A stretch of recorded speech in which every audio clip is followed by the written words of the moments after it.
best opening line to a movie ever. Michael Caine in The Man Who Would Be King. Go for it. I don't know what this is. I've come back.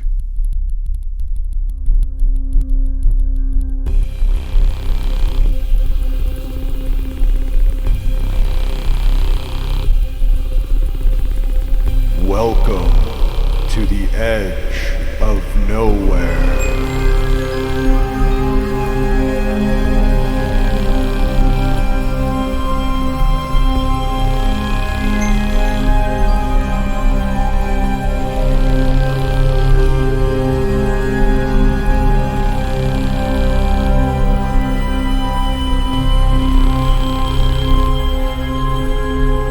Monster Lore Tour Podcast. All right. Hello, everybody, and welcome to episode number 38 of the Monster Lore Tour Paranormal Deep Dives from the Edge of Nowhere podcast. I'm your host, Jeremy Carr, here along with my co-host in the Marlin Perkins to my Edmund Hillary, Mr. Matt Ozero, a.k.a. the Moz. How we doing today, Moz? No complaints. Especially because I gave you that one this time. Usually you do them. I'm just glad I got to be the one that I've heard of. Yeah. Never heard of Marlin? I probably had. I did not remember the reference. Well, Edmund Hillary gets out and does things. And Yeah, Marlin Perkins, near the end of his career at least, was more the guy who stayed in the chopper during Wild Kingdom and sent people out to do the stuff. Only because he was Wild older. Kingdom, yeah. So I'm going to stay in the chopper for this, and you're going to go out. That is the roles we play here at Monster Lore Tour. Yep. Alrighty then, we'll talk about more of them later, I think, right? Because we're doing the Yeti today. We're Yetiing. Part yes. one of a Yeti two-parter, Yes. even. Yeah. Very exciting. Yeah. Talk about my cousins like Nice. that. But good news is we have no old business for this one. Wow. We were clean coming out of the Saxtown episode, which is surprising, considering all the blood that was flying around in that one. Mm-hmm. If you have a second before we get into it here, if you can, just hit all those happy little fun buttons on whatever platform you're on, the like, subscribe, share, follow, and, tell your friends, tell your family, tell your kids, tell whoever's around. Monster Lore Tour, man. Good stuff. And I don't know. What are we doing, Maz? This one's on you. Well, I just want to start with this no prerequisites today, which is pretty cool. If you're a Abominable Snowman fan or a Yeti fan, you're in the right place. So just make some bipedal tracks to the fridge and then bumble over to your favorite area of warmth. And, Nice. I'm really excited because I am definitely in the right place for this one. Yeah. This expedition is already at base camp, though. I usually stop at pre-base camp, as we already discussed, and let Jeremy trudge off into the frozen wastes. Yeah, that's where we're going to Well, you're here to point the way, and I will go. Follow me. Yeah. We should have done that for the Happy Fun buttons. Don't follow me. Yeah. No, I'm not. I'm going to be staying clearly at the lodge/pub. Yeah. There you go. Mm-hmm. Inspirational quote. We're going to start with one of those today. In addition to all these Yeti-isms, our journey will ebb downward into those alpine forests just below the snow line. I know this might confuse people, but here's Carl Jung. The fairy tale mentions the forest as the place of the magic happening. The forest, dark and impenetrable to the eye, like deep water and the sea, is the container of the unknown and the mysterious. Collected works of Carl Jung in the show notes. That was wonderful. Well, you might be confused because you think, why am we talking about the mountains? And we're actually going to get into the forests a little bit. And Yeah, it's more than the I thick, thought. old-growth forest kind of stuff, right? Well, the Himalayas are so big, and we're going to find out why the forests come into this okay. more than one might imagine for the Yeti. But don't worry, we're Yetiing today. But this story may start in the Mirkwoods, So, as you know, a lot of the theory, by the way, is that it traverses the highlands only to get to those little jungly oases between those peaks. Right. So that's part of the reason for sure, but that's not the whole thing. The Yeti goes over the mountain to see what he can see. Yeah. And what do you think he saw? He saw the woods. Yeah. And he went into them. Yeah. He was like just trying to get across the rugged area to get back to food. He's not stupid. Correct. Before we get started, though, here's a warning from the Sherpa, today's guide, as we head up into the frozen paths here. Never sleep alone at night in the mountains, or the Kung Lu will feast on you. Good advice. Good sound advice. I have slept outside alone a number of times, so I'll try to keep that in mind. Yeah, I kind of looked into it a little bit because I want to know what the Kung Lu was, and obviously it's related to the Yeti, but it's not where the Iron Fist is from. That's Kunlun, which, same area, but, remember Iron Fist from Marvel, of course. Yeah, totally. Yeah. So the native explanation centered around a hairy, hulking thing that lurks in the forest. Not only was the Kung Lu out there, but the Yeti, the Métis, and the Telne were equally feared in these icy mountains. Métis and Telme? They're all Yeti variants. We're going to get into it a little deeper, and I'll explain a lot of this stuff. Big, hairy, hominid-like things. Yes. Okay. So there's a lot of related creatures, where we're going to do our usual thorough breakdown, though, for all things Yeti and Yeti-adjacent, so fear not. The course syllabus today is Yeti and Friends. Next time, we dive even more deeply into some of the origin theories of this creature, including a mind-blowing one that is often neglected in such podcasts. As usual, Nice. I bring something not different. I mean, some people, I'm sure, talk about this, but... We just go deeper. Yeah. And I'm not 100% sure because there's a gazillion monster podcasts. You can't hear them all. They're hard to find. So I don't know if other people, for what I've heard... the top 50 that you usually can reach. Yeah, we try to be original, at least as far as we know. Yeah, as far as we know. It is very hard to know everything that's been talked about out there with this stuff. But. Yeah, but onwards and upwards. But the Tibetans sometimes call the Yeti the Mito, M-E-T-O-H, unwashed. Kanjini, snowman, which was translated by journalist Henry Newman in 1921 as Abominable Snowman. Oh, there it is. More specifically, he garbled Métis Kangmi, which is Mehtehkangmi, and he made it Mech Kangmi, which becomes the Abominable Snowman instead of what it was meant to be. Oh, so it's a total mistranslation on that then. Yeah, most people are aware of this, that the Abominable Snowman is... that it was basically a journalist who misinterpreted it. Basically, it comes from the Sherpas say that Yah, Y-A-H, equals rock, and Te, T-E-H, is man, thus rock man or cliff dweller. Oh, that makes sense. And Yeteb, Y-E-H-T-E-B, means man of the high snow. In Tibet, Yeti or Nete, N-E-T-E, is a bear that stands erect. The Tibetans also call it Métis, which means bear man. It may also be derived from the Tibetan Yeteb, Y-E-H-T-E-B, meaning man of the high snow mountains. Oh, well, I feel like we just got closer to Yeti there. Yeah, or if you're a Dio fan, there's the man from the Silver Mountain, which is actually Rainbow. But that's, for the... I'm the man from the mountain. No, the man... Won't you come on up? No, Man from the Silver Mountain. Come on, Rolling Stones, man. No, Love and Cup. I just did a Dio reference, and you stoned me? Okay. You know how stoned I am all the time, man. Come on. Okay. Of course I stoned now it all makes sense. Okay. Van Morrison stoned me. Yeah, like a jelly roll. Right to my soul. Yeah, man. I get you. I'll stop now. I'm sorry. Yeah. And again, it's another version of a standing bear. Another kind of like a Navajo chindi, something standing upright. And remember, we just talked in Bridgewater Triangle about a standing bear that stopped a slaughter of some colonists. Yeah, changed the whole course of American history. Well, it certainly changed it in that region and that war at that time. And it is potentially part of why there's a cluster triangle of weirdness in the Hockomock Swamp. So check that one out if you missed it. But today... That was Bridgewater. That was a couple weeks ago. Yeah, Bridgewater Triangle. We go right into the heart of it. That was 34, I think. Yeah, well, it was in that range, I would say. But Yeti sightings range all across the Himalayas, spanning various topographical zones from mountainous to alpine to high desert to plateaus. There's even places the jungle seems to reach up toward the Himalayas themselves, and that's where some experts believe that if there are any unknown primates in this region, that's where they are likely residing. This is why they're where people don't really go. Yeah. That makes it easy to hide from us. Yep. Just like the Culver interview, which we'll be hearing shortly. In the side trail. Yep. This is why I include the Mande Barang of India, as many feel it lives on the edge of that Yeti region and the jungles, so there's a geographical connection. I left the rest of the jungle monkeys out of this, maybe for another hunt. We shall see. Sure.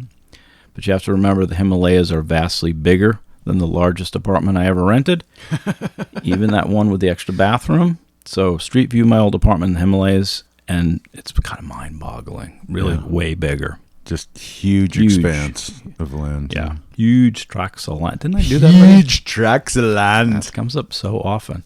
Special powers for the Yeti and abilities: ESP, divination, invisibility, shape-shifting. One belief is they are smaller during the day, and as the hours tick away toward darkness, they become monstrously tall. Oh, that's interesting. Yep. They literally shrink in the light. Yeah, at night they become bigger and badder. Whoa. That's something. We haven't played the Culver thing yet. That we'll talk about something connected to that in the side trail as well. Yes, it does remind me what you asked.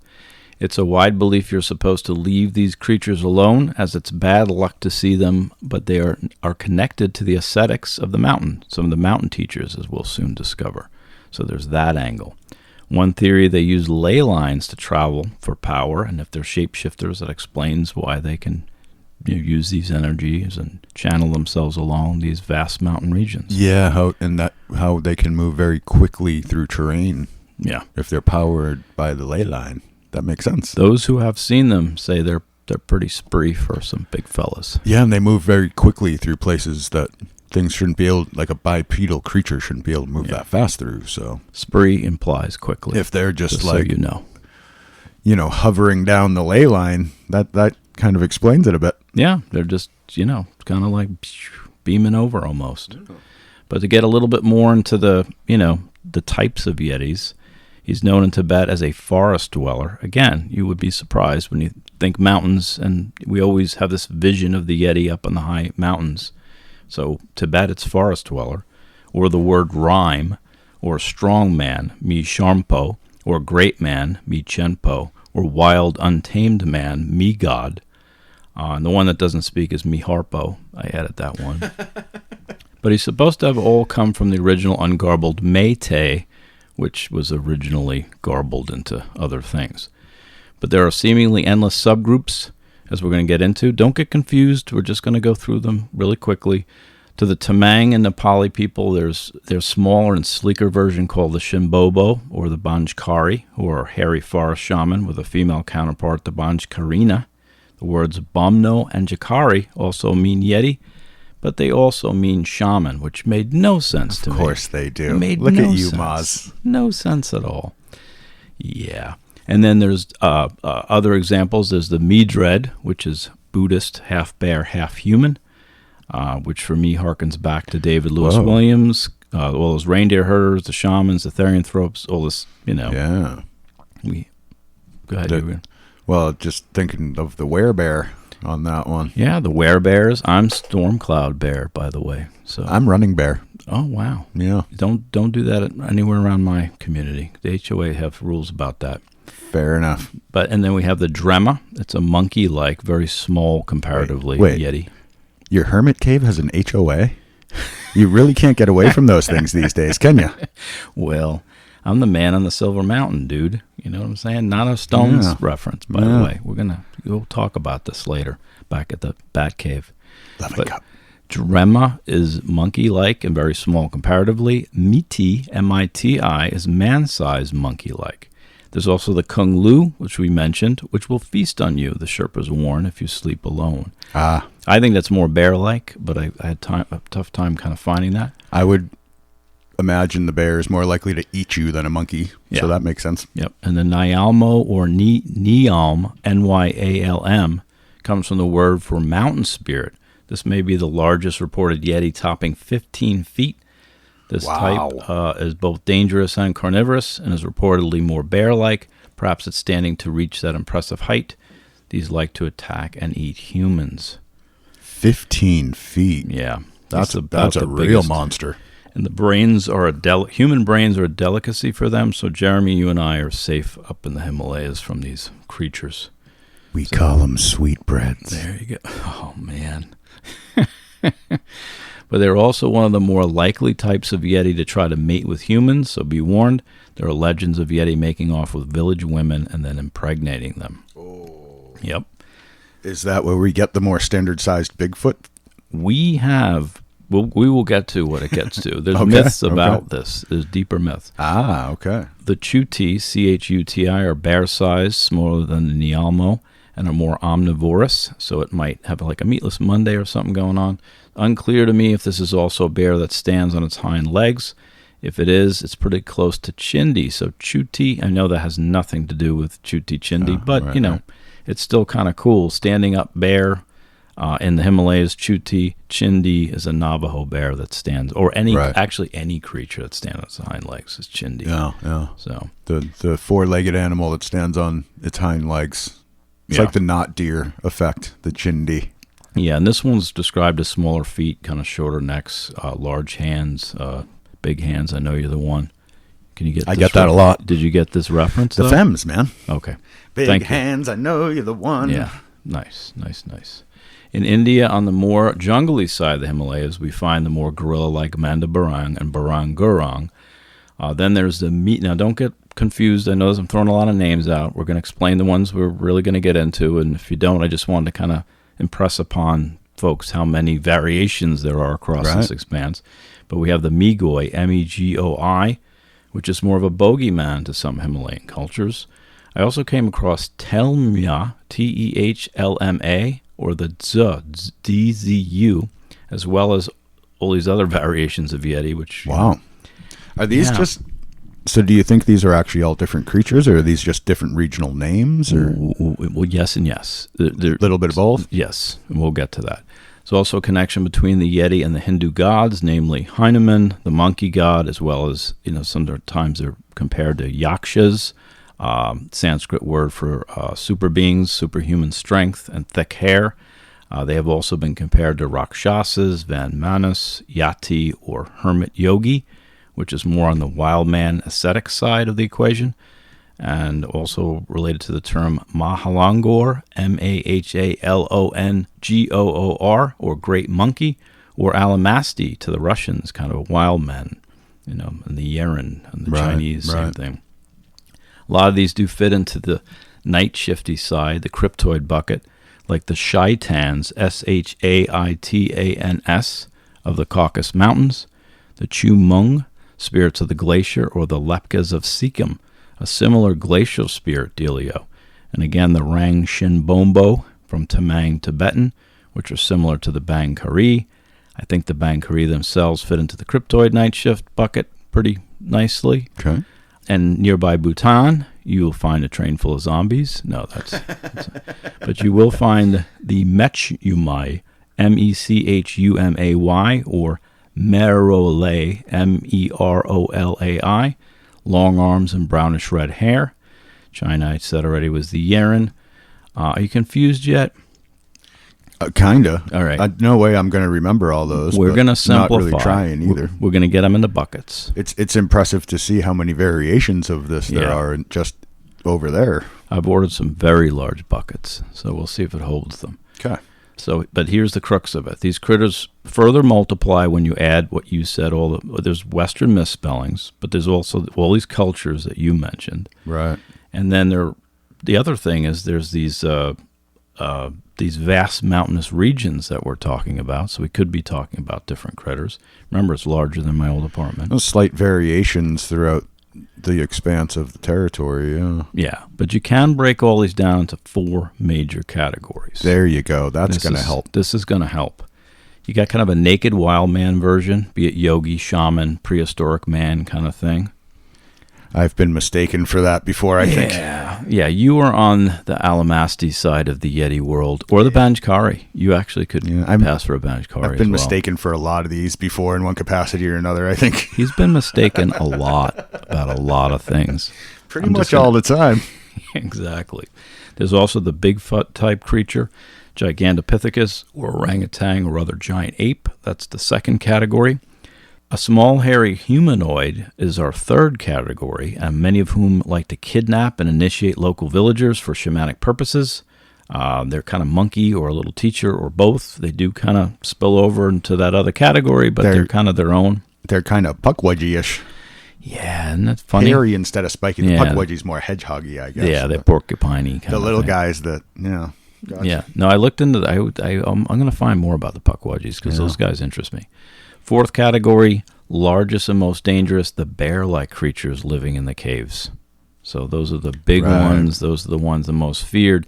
Those are what they're probably saying, the Kung Lu and the Nialmo and all these larger variations that are out there feasting on humans. I mean, if some descendant of the old school cave bear has survived and it stands up on its back legs, there's your 15-foot tall bear man. Yeah, and we will get to some of that. But believe me, there's more to this than where you think we're all going with the DNA evidence. So sit tight. But DNA evidence? Well, the DNA evidence for what you just said is well established, Gotcha. And we'll get to that. Okay. But everything we just talked about generally fits into these buckets. At least that's what I found. And did we get Yeti to sponsor this, Jeremy? The Yeti coolers? Could so use a cooler too. Yeah, but we didn't get it.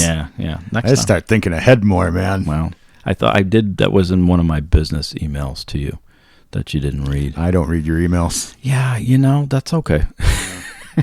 Most of it, I definitely support that, But this one would have been cool to have a Yeti cooler thing going.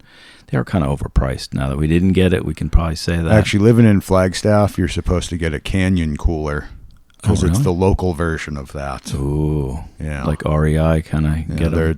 They're headquartered in, I believe, made right in Flagstaff. Nice. The Canyon coolers. All right.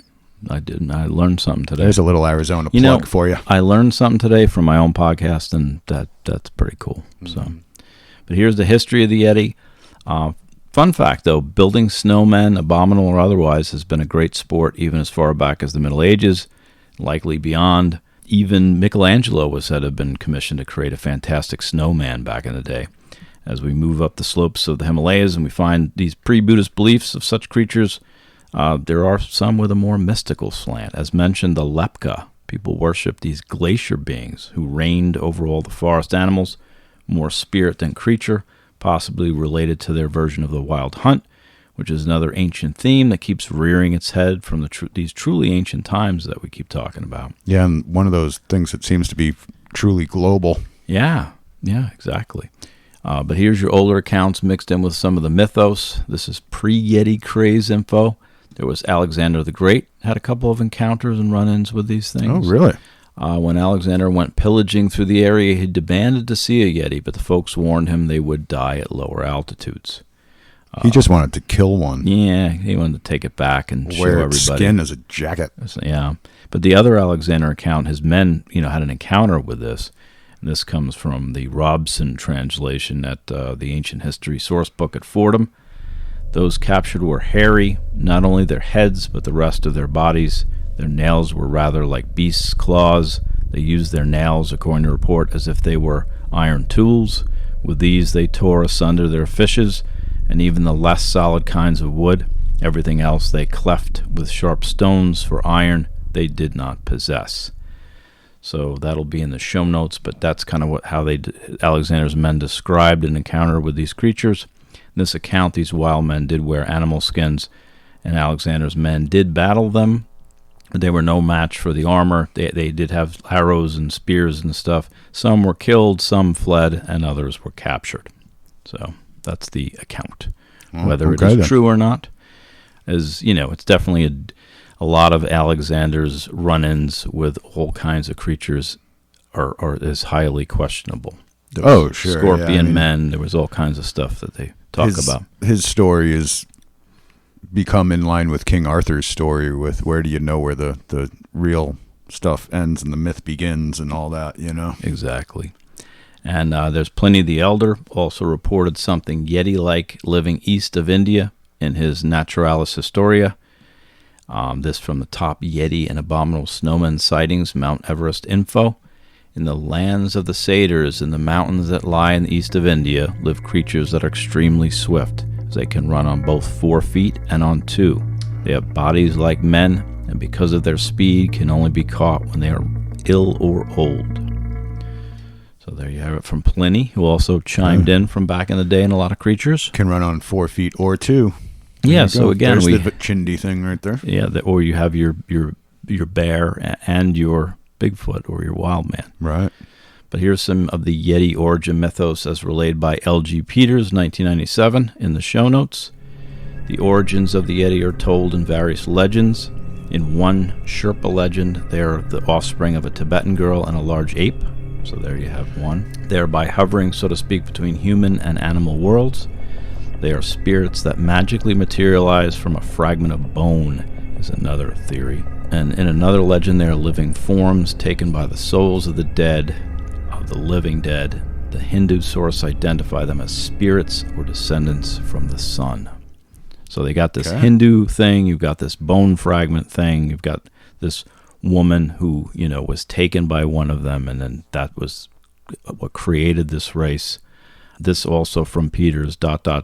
and or in Tibetan Buddhist lore, Yetis are sometimes seen as guardian spirits, protectors of the Dharma, and associated with the Chenrezig, the god of mercy and compassion.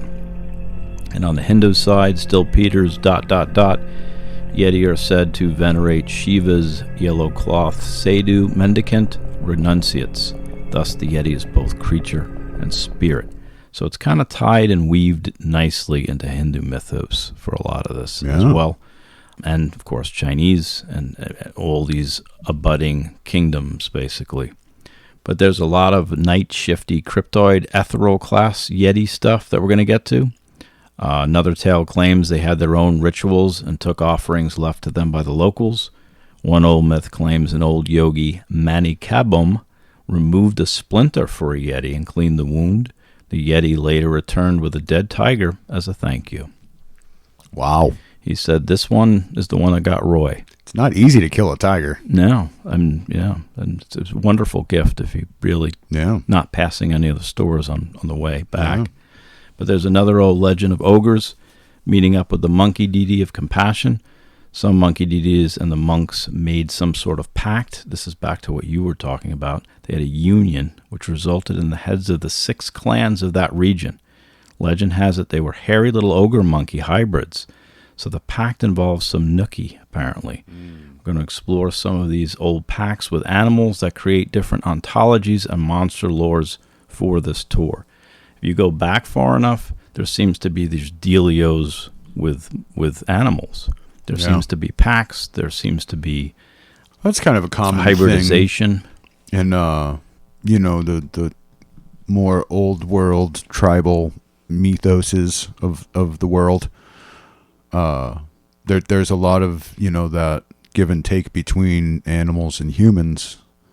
Because at that point, humans considered themselves equal to the animals, so they would make deals with them and stuff. Correct. We weren't all highfalutin yet about being better than them somehow. Yeah, we will be getting to that, exactly. There's also some Nazi involvement. Particularly, the Yeti piqued the interest of Heinrich Himmler, who sent expeditions of Nazis to find the missing link in the Himalayas, as there was some quasi-connection between the Yeti and the descendants of the master race, or at least so they might have believed. It's like a rule out in psychiatry, I would imagine. This from Eric Norman's The Abominable Snowman. It comes to your first reading. Tales of hairy monsters lurking in the Asian wilderness. Bizarre legends of ancient tribes battling aggressive hordes of howling ape men can be found in the yellowed pages of ancient Oriental manuscripts. Several venerable Chinese scholars linked these creatures to the, quote, time of the dragon, the presumed genesis of Oriental civilization. Is it okay to say Oriental still? This is from the 60s, isn't it? 69. Many early European visitors to the courts of the Khans were alarmed by tales of ape men who raided caravans, murdered humans, and stole supplies during midnight ambushes. That from Norman E. Norman, The Abominable Snowmen. Basically, again, you got on the Asian side, on the China side, you have these tied in with their myths and clans of how their civilization came to be. And we find similarly on the Hindu side, the Indian gods interacting with these things. Heinemann could be very related to the Yeti. Oh, God, the other piece of this. So, but now we're going to get into the highlight reel.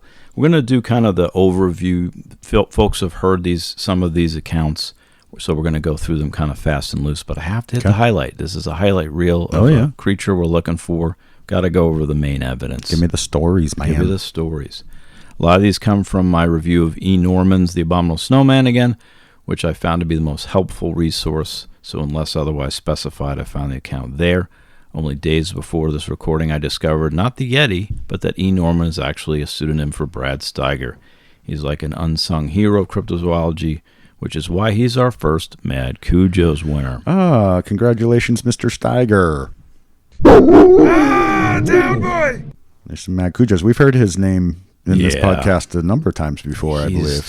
He went into things so in depth, and he's kind of a man after my own heart, which hopefully that doesn't mean he's a Wendigo or something, but, we'll have to see. Or that he's going to rip it out of your chest and keep it beating somehow. Yeah. Turn you into his golemic slave. Golemic slave. Nice. I like what you did. Is that a word? Yeah, the golem-esque. I mean, they're made of clay and they don't have a heart, but I knew where you were going. Yeah, exactly. They don't have a heart because someone ripped it out, and if they can keep it beating, then they control you until the heart stops beating. And if they want to kill you, they just stop the heart. That's how that works. You're not familiar with this magic, huh? No, well, I mean, I know the golem used that. Have you seen the Temple of Doom?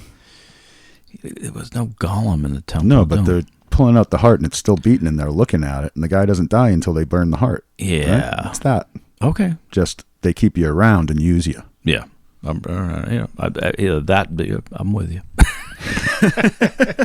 You threw the golem in there, which threw me off. It keeps coming into my brain today for some reason. There you go. First time the Yeti comes into the Western zeitgeist is when it's mentioned in a footnote of a British explorer's book, Lawrence Whitell. We'll go fast, of course, as I said, but this from Mount Everest Info, 1889, reports of a huge wild man wreaking havoc up in the Himalayas. In 1889, by Major Lawrence Whitell, wrote that his native guides found some tracks of a giant beast, and these journalists highlighted those buried accounts and started the flap, so to speak. Similarly, in 1888, William Hugh Knight had his own encounter with a hairy wildman. He only came forward after Howard Berry's expedition found similar footprints. Although this kicked off the Yeti craze, there is one account from even earlier, in 1832, but this one, the veracity is questioned. Brian H. Hodgson reported a couple of his guides saw a strange upright creature, a wild man in Nepal. And this from Graham Hoyland, the top 10 Yeti and Abominable Snowmen sightings. My shooters were once alarmed in the Kachar by the apparition of a wild man, possibly an orangutan, but I doubt their accuracy. They mistook the creature for a cacodemon or rakshasa and fled from it instead of shooting it. It moved, they said, erectly, was covered with long hair, and had no tail. So we got the first accounts. No one's taken it seriously, but the Sherpas are still seeing something. That's kind of what's going on. Yeah, and the skeptics thing with the orangutan, you can't just automatically rule that out either, because if you know what they look like, they stand up. They look like people just with all the fur. So, like, if you had, like, a bald orangutan or something, yeah, like they say the chupacabra is just coyote with mange. Mm-hmm. Maybe this is a orangutan with mange. Yeah. Well, I don't know why they wouldn't get down to the jungle if they don't have any fur, though. Very true. It would be It would be very incentivized to get off that mountain. Yeah. In 1906, botanist H.J. Eadwest spotted the creature while on an expedition in the Himalayas. He was reportedly racing across a field of snow below where his own expedition was plodding along. In 1913, there's the Kakalov's work. A Russian scientist, Dr. V.A. Kakalov, created the first report on the Yeti after exploring the Eastern Asian section of the Himalayas and allegedly studied one in captivity. Kakalov sort of destroyed his reputation, and his journals were buried by the Russian government. The whole thing's kind of one of those potential hoaxy kind of things. Gotta love that Russian government. Yeah, I left most of the hoaxes out, but that was one that I wasn't sure of, so I added it for fun. Sure. Colonel C.K. Howard Berry, 1921, mounted the first Everest expedition looking for the creature. They found tracks along the north face of Everest near Lakpa La Pass that the colonel thought was made by a barefoot man. The Sherpa said, of course, the Meitei Kangmi, the snow creature, the man-beast of the mountains. This is the episode wherein the journalist butchers the translation and the beast is then named. Oh, There you go. In 1920, yeah, go ahead. I was going to say, even I wouldn't walk barefoot up there. Yeah. And I'm walk barefoot everywhere. Yeah. Well, that's a lot of all the Yeti stuff. They're not wearing much footwear. No, of course not. They're adapted to it. They don't have to. Yep. 1922, Second Everest Expedition, General C.G. Bruce. Second expedition stopped at Rongbuk Monastery for several days, where one of the lamas informed them of a family of Yetis, 5 who lived in a nearby valley. This was a bit of a fail because the general did not take the story seriously enough to investigate further. Yeah. I want to know the story as to why the monastery is called Rongbuk. Rongbuk.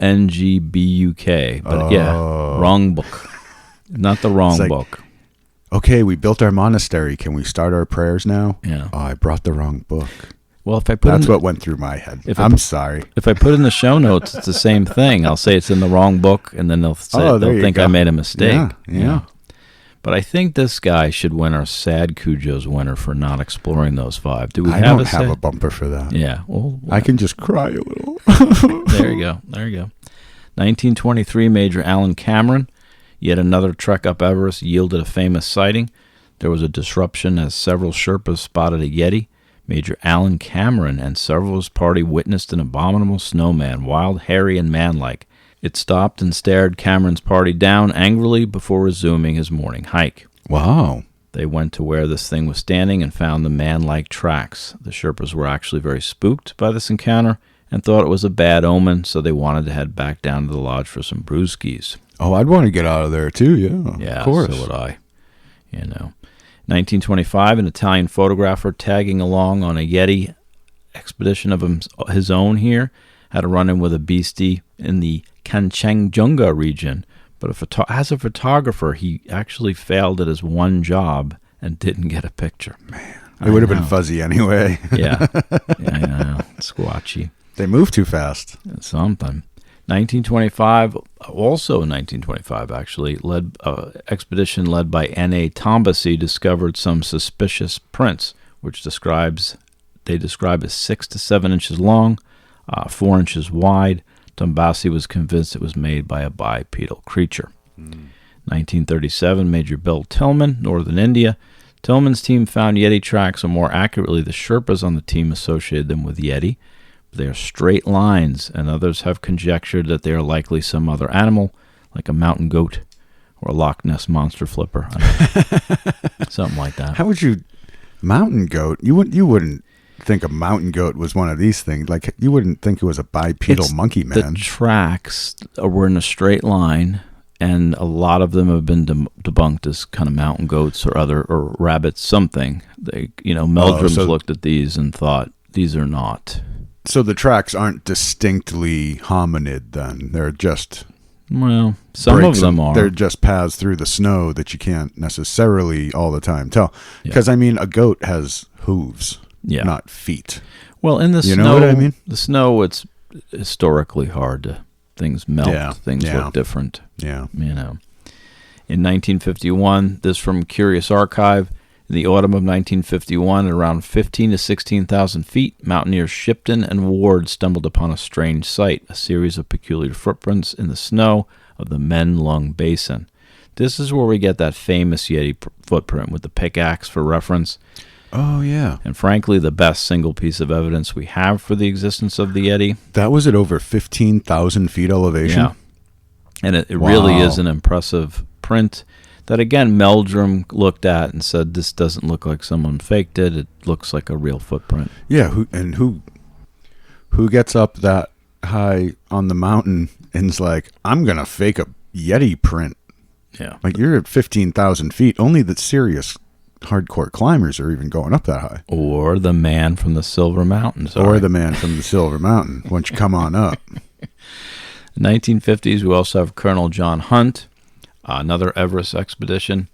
British expedition led by Hunt had an interesting soiree with the beastie just near the base camp at Thangboke Monastery. And this comes to your second reading from Mount Everest Info. Seated with Charles Wiley and Tenzing beside our host, a rotund figure robed in faded red, I questioned him about the Yeti, better known to us as the Abominable Snowman. The old dignitary at once warmed to this subject. Peering out of the window onto the meadow where our tents were pitched, he gave a most graphic description of how a Yeti had appeared from the surrounding thickets a few years back in winter, when the snow lay on the ground. This beast, loping along sometimes on his hind legs and sometimes on all fours, stood about 5 feet high and was covered with gray hair, a description which we have heard from other eyewitnesses. The inhabitants of the monastery had meanwhile worked themselves into a great state of excitement, and instructions were given to drive off the unwelcome visitor. Conch shells were blown, and the long traditional horns sounded. The Yeti had ambled away into the bush. So this is Australia, I guess. Into the bush. I guess. And conch shells, I wouldn't expect those up there either. Yeah. That's pretty wild. They're indigenous to the Himalayas now. Right. Those shells traveled, man. Yeah, Get they up do. there. In 1955, there's the Huerta expedition, Huerta. Famous mountain climber of the time named Huerta led an Argentinian mountaineering expedition. One of their porters was apparently murdered by Yeti, as survivors whispered to Huerta that he met the Kung Lu, the same thing we said would eat you while you slept. Oh man, it actually got one of them, huh? Yeah. Well, that's the again, it's one of the ones that they question, but this is what happened, and this is what the Sherpas were saying. I guess the story's got to come from somewhere, right? Yep. And in the late 50s, an oil man named Tom Slick, a name known to Yeti lore. Hold on. An oil man named Slick. I know. Like, if you made it up, no one would believe it. No one believe it. But he funded several expeditions. One in 1957, found tracks, but no Yeti. Slick was injured on that one, but then sent the Byrne brothers, Byrne, Peter and Brian, on the final Slick expedition, led them to a monastery with an alleged Yeti hand. They stole a couple of bones from this relic, and fun fact, Jimmy Stewart's wife allegedly smuggled it out of the country in her lingerie case. It's a true story. Jimmy Stewart's wife? Yep. So that's one of those weird parts of the Yeti lore. I think then. It's also the original Victoria's Secret, probably. I don't know, maybe. Is that where they got the idea for the original King Kong movie? In what way? Well, I mean, somebody from Hollywood bringing back a piece of the Yeti like that. Yeah. I'm just being silly. Go ahead. There you go. That turned out to be human DNA, by the way, but not unknown primate or subsapient. Slick also wrote some articles about the Yeti, which appeared in a variety of newspapers. I dug one up, wherein there's this account from a 6-year-old boy and his 15-year-old sister in Tibet. The siblings both told the same story, although interviewed at different times. They described seeing an 8-foot-tall bipedal Yeti with a long conical head come down to a lake near their village. When handed a variety of pictures of animals, the siblings picked gorilla as number 1, wild man as number 2, and an orangutan as number 3 in that order. The only one missing from our main buckets was a bear. But here's an excerpt from that encounter, and it's Jeremy's third reading. And again, this is from Tom Slick, and this is from the newspaper account of the Evening Star back in April 1958. Tom Slick, the oil man. Yep. Jesus.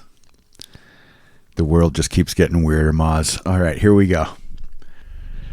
He and his sister had been tending a herd near a 12,000-foot-high lake on a ridge dividing the Iswa and Kasua valleys. One noon, he related, a large upright animal walked out of the forest down toward where he and his sister were grazing the wild oxen. It came to within 100 feet, close enough to where the children could see clearly. After staring at the creature, the children screamed and ran. At that, the Yeti re-entered the forest. No, he went off into the bush. We already established that. Yep, that's what they do. That's what they do. That's funny. That's a very Harry and the Hendersons sort of moment. The kids see it, and they're all just standing there staring at each other, and then the kids scream and run away, and it makes the Yeti scream and run away. That's where they got that scene. Yeah, that's pretty funny. But another interesting tidbit that I found in the papers involved a 1958 expedition led by Gerald Russell. The article was written by Peter Byrne, the other Slickspedition bra, who smuggled that Yeti finger out of Nepal. For For this one, the men actually disguised themselves as the Sherpas, complete with brown face, because they noted how wolves were less afraid of the locals than the Europeans. So maybe this applied to Yeti as well. Sounds like a way for them to get themselves killed real easy, honestly, but okay. Well, wolves and Yetis and all creatures use their sense of smell, so this was a ridiculous kind of idea. Yeah, putting makeup on your face does nothing, dude. But in 1960, Sir Edmund Hillary and Marlon Perkins of Wild Kingdom fame had their own run-in with a relic said to be that of the elusive Yeti. The story of the scalp comes from a legend wherein a yogi, one Lama Sangwe Dorje, befriends the Yeti, who visits him and brings him offerings so he can keep meditating. Hillary and Perkins were allowed to return with samples of this holy relic, but the DNA evidence later identified it as Jimmy Stewart's wife's finger. No, that's it. I had to say it. Hey, a finger for a finger, right? There you go. No, it came back as goat scalp and modern human finger. So it hasn't been ruled out that it's Jimmy Stewart's wife. It could be. Specifically modern human finger. Yeah. Okay. Yep. Well, you said that the Jimmy Stewart wife finger that she smuggled out was human also? Correct. Was that specifically noted as modern human, or that I don't know? Could it still be a wild man finger? Well, we do have, I think they would have said that. We do have instances where they think it's different species skeletal remains. So we will get to that when we get to the evidence files. But these just seem to be basically, yes, modern. There was nothing surprising about these. They bought some guy's finger and passed it off as a Yeti. Yeah. Yep. Okay. Then there's Didanov's account from 1966, which is pretty cool. This creature poked its head in a tent. Guide said to ignore it. The next day, he's like, what the heck was that? Something poked its head in. Second time, the next night, thing pokes its head in, comes in and starts eating the food. Didanov just kind of feigns sleeping and lets this thing eat the food and leave, which was probably a good idea. Smart. Yeah. But that was more of a wild man encounter, but again, kind of the same, again in that bucket. In 1970, Don Williams in Nepal had set up a temporary base camp and found footprints and spied the beast through binoculars. This from MountEverestinfo.com. Willens could clearly see a powerful animal bounding along on all fours and headed straight up the slope in the absolute bright moonlight.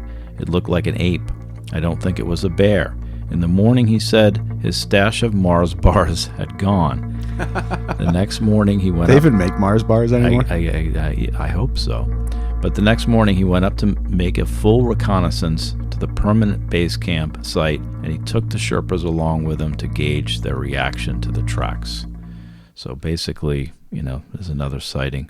This one, it wasn't the Sherpas. It was actually the guy on the expedition. It's crazy because these are all like the old school Himalayan sightings. Yeah. And it's so similar to so many of the videos I see online from recent years where people are on one hill over here and they see this big thing walking through the valley or up the next hill over, and they're like, what the hell is that? And you can tell it's huge. Yeah. Or it's too far away to really see it. Yeah. That's totally the vibe I'm getting from this. Yeah, and I just, like I said, these are the ones we should be able to get drone footage at this point. I don't know why these things don't happen anymore, although we'll get to that. Because they're good at hiding and they see us coming. Drones are loud. Well, you know what I mean? Like, there's plenty of reason why we still aren't really able to get it. We'll see them from across the valley. Yeah. But if you try to get close to the thing, it's not going to let you. It moves faster than you through the terrain. Mm-hmm. In like open field, if the thing's 9 feet tall, it's going to be able to way outrun you. Yeah. Through the thick brush, if it's able to move at basically full speed through that, you can't. Mm-hmm. And it was already faster than you. And it's probably really good at hiding also. So yeah, I mean, it doesn't boggle my mind much as a believer in these things that we don't still have good evidence, because they're just really good at not letting us get it. Honestly, I think. What does boggle my mind, though, is a guy climbing Everest brings Mars bars as his energy food. Mars bars. But the 70s were a different time. Oh, a different time. No granola. Yeah. They had Mars bars, I guess. Yeah, now it'd be power bars. There you go. The Mars bars were probably better for you. In 1971, at 16,000 feet on the slopes of Mount Everest, a group of Japanese explorers heard something bellowing in the darkness and believed they were being stalked by some dangerous beast. They described the creature as making a quah sound, Q-U-A-A-A. At some point, some of their Sherpas went on a reconnaissance, spotted the creature, and reported that it was bipedal. They weren't able to get a photograph because, of course, the lens cap. No, it was the lens fogged up, actually, which is more understandable on the mountain there. Oh, up there, I'm sure, yeah, especially with the old school cameras. Yep. They found 7 8-inch tracks that were fairly slim. I heard Jeffrey Meldrum commenting on these at some point, or prints much like them, and again, thinking they might be hooved animals or some other things going on there. So mountain goat again. Yeah. In 1983, Daniel C. Taylor, author of Yeti, The Ecology of a Mystery, led an expedition to Bhutan where they discovered that train of... they discovered Yeti... Sorry. They discovered Yeti... Just can't get away from those zombies, man.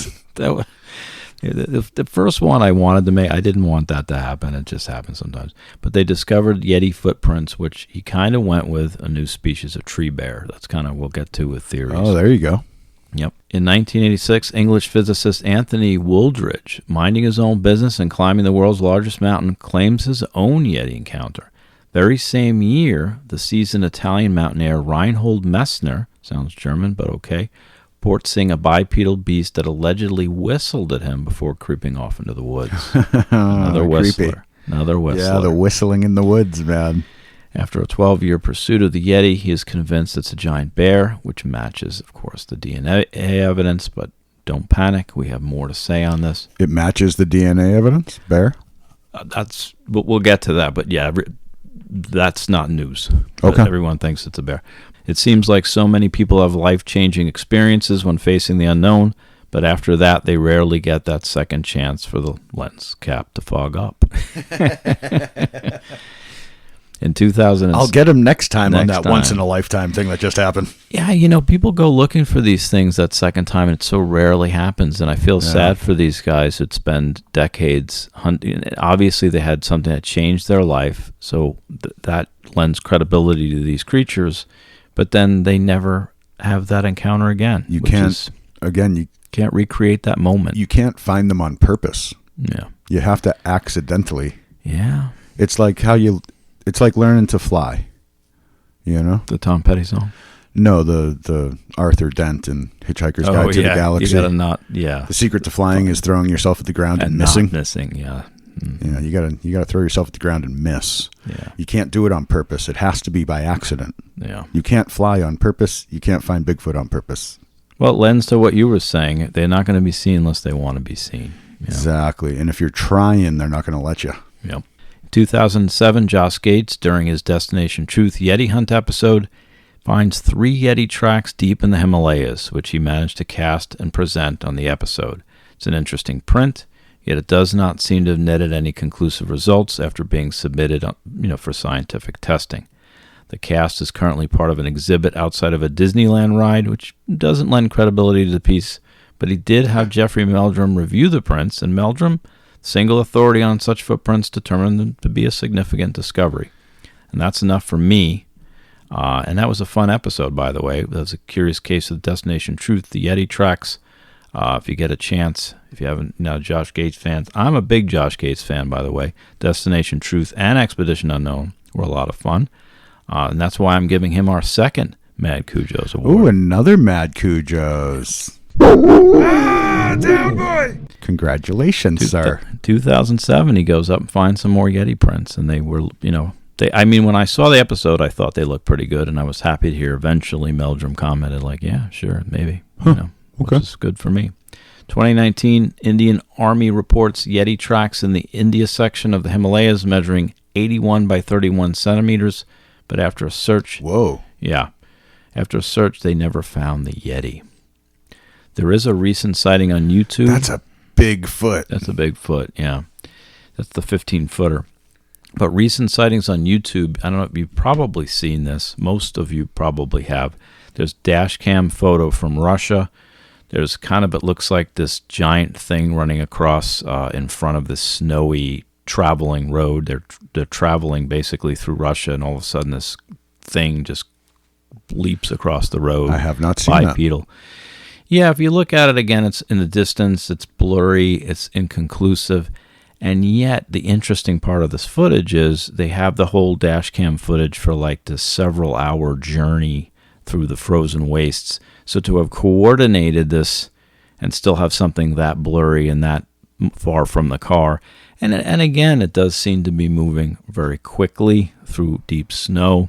Yeah, there you go. You know, and what blends credibility, I think, is the logistics of trying to, when is this? If you're driving with a dash cam footage that's going on for 4 hours and you're just going to pass this thing, yeah. How do they arrange that? How do they sit out there in a van and kind of wait? Yeah, and that's smart. If they gave them the whole reel, so to speak, as they didn't just clip out the one piece where it's like, see, look at that. Yeah. It's, hey, here's our whole drive. Jump to this time, and you'll see what we're talking about. That makes it much more credible. Yeah. Yeah, it's an interesting piece of footage for sure.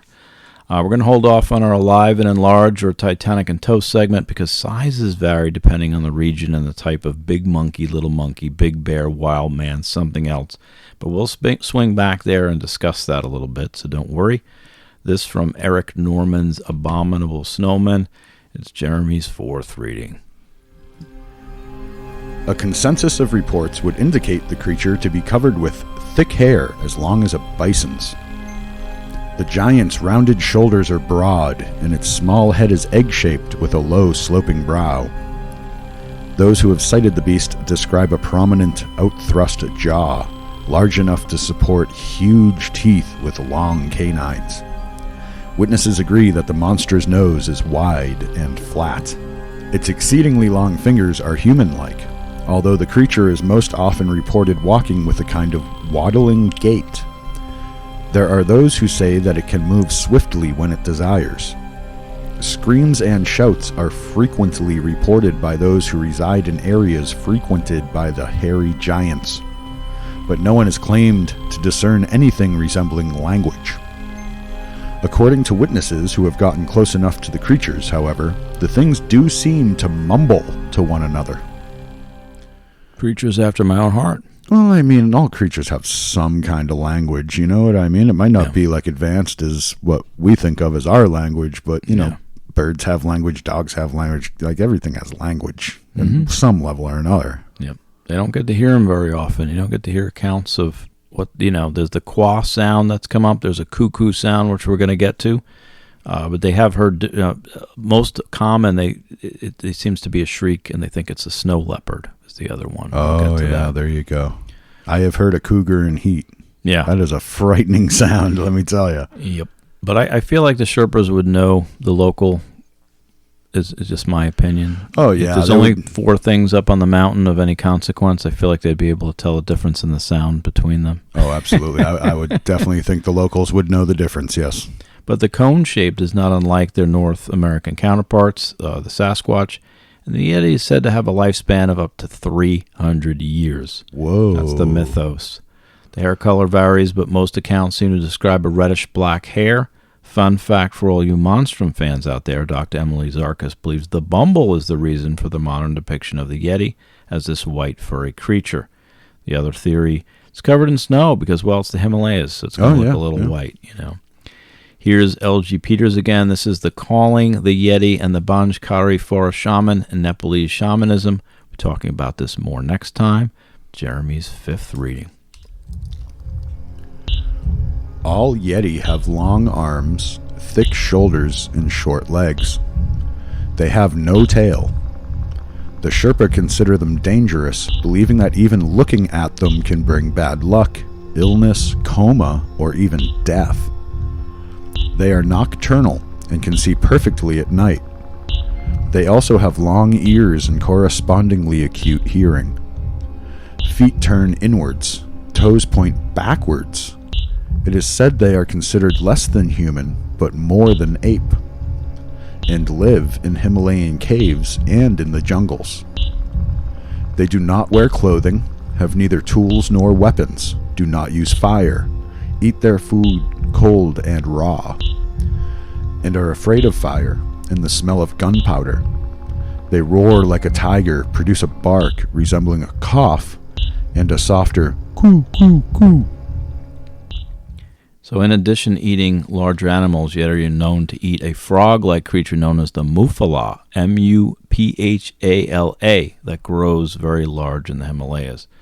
And we got that off feature again, something backwards or something elongated. Yeah, the backward feet thing. We've got the whistling. That's going to be the side trail, by the way, for the second part of this. Is we come all these creatures that have these backward feet, and I have some stuff to discuss about them. That's the dysmorphic paranormal sort of thing. That's not a bear if its feet are backwards, man. That's very not deery, the chindi sort of thing we were talking about. Right. When we go back to the shape-shifting spreadsheet, something off, elongated or backwards feet is one of the categories. Whistling is one of the categories. So, and we already heard they did that. Yeah. I didn't hear anywhere that the Yeti are associated with red eyes, by the way. So it's an interesting piece. They will lure or kidnap, as we will find out later. But I do find the darkness thing interesting and we get more into this in the side trail, but I mean, if they're nocturnal creatures that mostly only come out in the dark, that's why we don't see them. Yeah. You know what I mean? If they're 15,000, 16,000 feet and only come out at night, that's a hard creature to pin down. Yeah. For sure. And even if they come down to the lower lands, if they only come out when it's dark and they're good at hiding in the woods, you're not going to know they're there, even if they are 9 feet tall. Yeah. I got to give you that. Height and weight. While watching the Yeti EP on Monster Quest, Lauren Coleman reports the Yeti to be about 5 to 8 feet tall usually, which I assume means Lauren Coleman is also between 5 and 8 feet tall. So, good assumption. And there's a lot of Lauren Coleman sightings around Portland, Maine, because that's where he's from. Yeah. Oh, he's a Mainer. Yes. No wonder why he's so weird. He has that whole little museum with a nice Sasquatch little statue and stuff. Mainers are the most wonderfully weird people. Yeah. Stephen King's from there, It's the not Portlandia Portland. Oh, it's the not Portland. Yep. But there's actually 3 types of Yeti of varying sizes. I said we'd get to that, and here we are, small, medium, and large. Or as we say in the States, tall, which is short, grande, which is medium, not so grande, and venti, which is Latin for gas station coffee, is more economical. Yeah. Circle K all the way, baby. There you go. I've been on trips with you. I know what you do. I know your dealio. Can I tell the world my secret? So you find this, I call this the poor man's dirty chai. You ready? You find a gas station that has coffee and tea bags. If they have chai tea bags, put a chai tea bag into your coffee cup, fill it with the coffee, stir it for like 15 seconds, and then throw the tea bag away. You just chai'd your coffee, and it tastes like a dirty chai that you would pay like $8 for at a coffee house, and you just paid $1.50 or $2 for it or whatever at Circle K. And take that flask out, or that Mad Dog 2020, my totem animal, and splash a little in there. What are we talking about? No. Apparently, Mad Dog 2020 has become a new thing on TikTok. I'm waiting to hear how many people hurt themselves with that in the next month or two. Yeah, that's not something that should have come back around, really. No, that should have been left in the 90s where it belonged, man. Or those Mars bars on Mount Everest in the 70s. The Mars bars need a comeback. Maybe. But here's the deep dive from the 3 size categories. Small, 3 to 5 feet. There's the smaller Chutha, Chuthe, or the Elma, LMA, a little reddish-colored child-sized creature who walks on 2 legs and has long arms and is reported as not as aggressive as some of the other beasties. He is seen in the forest and warmer valleys near water sources of Sikkim and Nepal. Also, for their shorter stature are the Ban Jhakri and the Shinbombo, those forest-dwelling shamans we talked about. There they are. They're going to sneak up on us, those shaman, aren't they? They're coming up in part 2, aren't they? Shh. I just know you too well, Moss. But the little ones are associated with the monkeys, by the way, not the band, the creature. Hey. That's right. The medium size, we have the Mehthe, Mehthe, 5 to 9 feet tall. This is the traditional Yeti, kind of associated with Bigfoot. The Yeti Yeti is a mutation of its name. He looks, most like the Tintin in Tibet Yeti. These are often mistaken for cliff-dwelling bears, but generally they're the ones who, if you think about the Yeti, you think about the traditional, you're talking about the smaller bear or your basic orangutan type, right? Level. What if an orangutan and a bear crossbred? That's so I'll save that for my Aljo theory. when the species can't mix and match, though, it has to get into the Aljo theory, like I said. Exactly. There I'll you go. save it. There I you just go. put it in my pocket for later. We'll hear that again in part 2.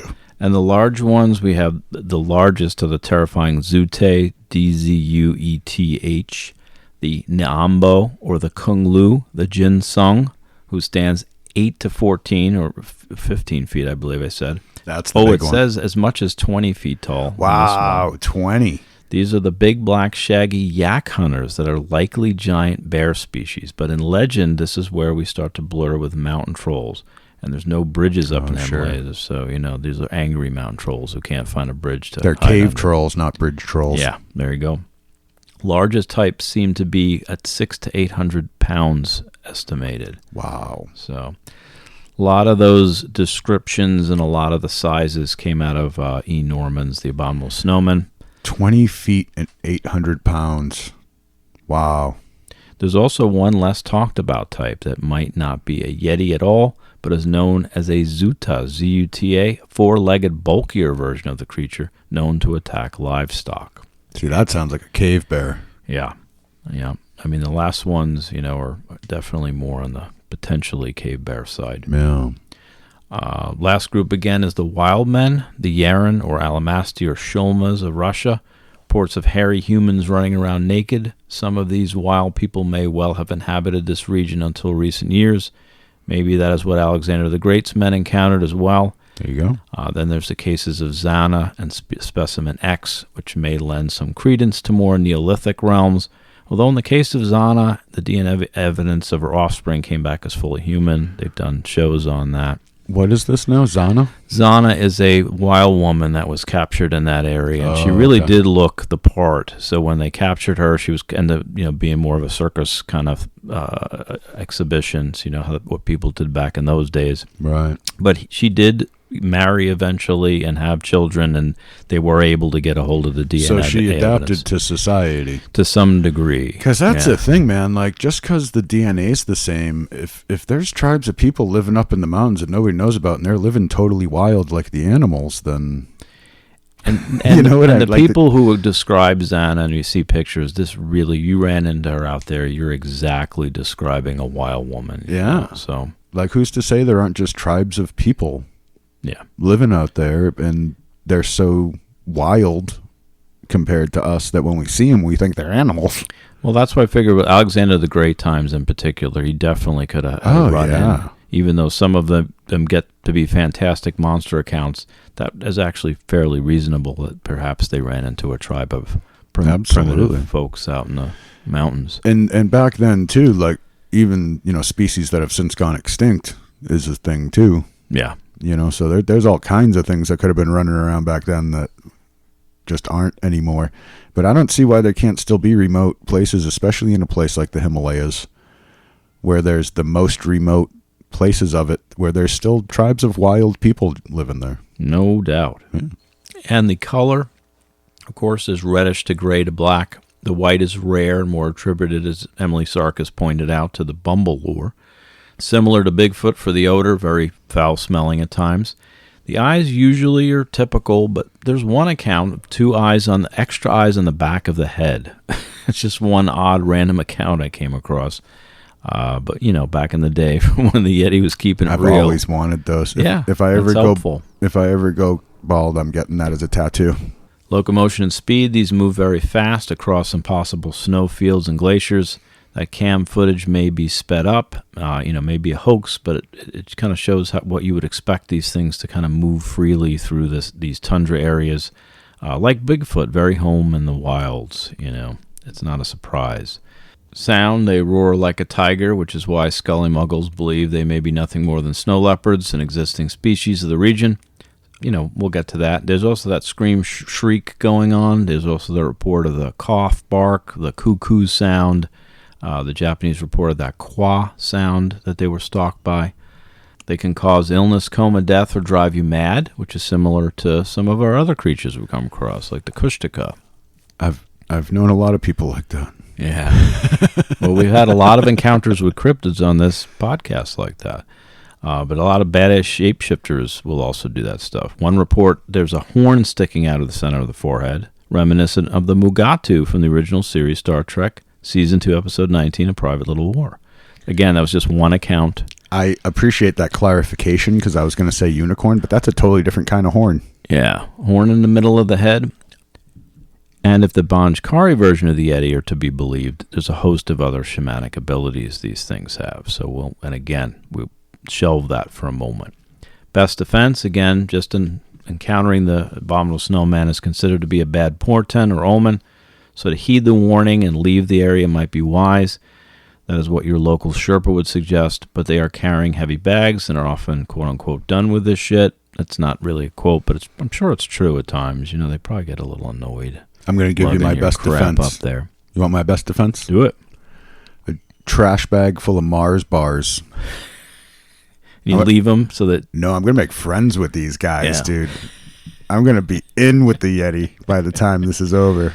Well, we're going to explain in this next episode why it's such a terrible idea, but we'll get there. Okay. Actually, there's a lot of that's all, I'm standing by my trash bag full of Mars bars. There are certain species of this that might work, and that's actually been done. There's a group who tried to befriend. We'll get to that as well. Because that's what I'm thinking. If it's really just wild people and you bring candy bars, they're going to love you. They're going to make you a god or something. Yeah. So. Introduce processed sugar into a lost tribe. You are now a god. God of war, though. They're going to be like, wait, he brought us God of War candy, and they'll be angry. Oh, yeah, we're going to kill off everybody else in the area and take the whole place. We're going to rule those mountains. Good thing they can't read is what you're supposed to say. I've seen The Man Who Would Be King. I've seen it. Oh, there you go. I've seen it four times. You're ready. You are ready. But keep your women folk protected, as Yetis seem to have a hankering for the ladies. Having a general respect for the land is probably a good idea as well, because they're associated with land guardian spirits, so litter bugs and Shangri-La beware. Also, one of the only tactics I came across from L.G. Peters' work comes from the local Sherpas, who suggest running downhill to escape the clutches of a Yeti, and here's why. This is a quote from Peters. They say that about bears, too, but it's not true. Yeah, this might not be, and I'll get to that, but women holding their breasts will lose their balance and tumble down the hill, and men will get their hair in their eyes. I think, this is what the Sherpas believe. That sounds like it's as good of advice as it is with the bear. They're going to catch you if you run down the hill, man. Yeah. I don't think they've had many escapes from these things that they have much to talk about. Yeah, so. I don't think people get away from them if they start attacking. That's the problem. Probably not.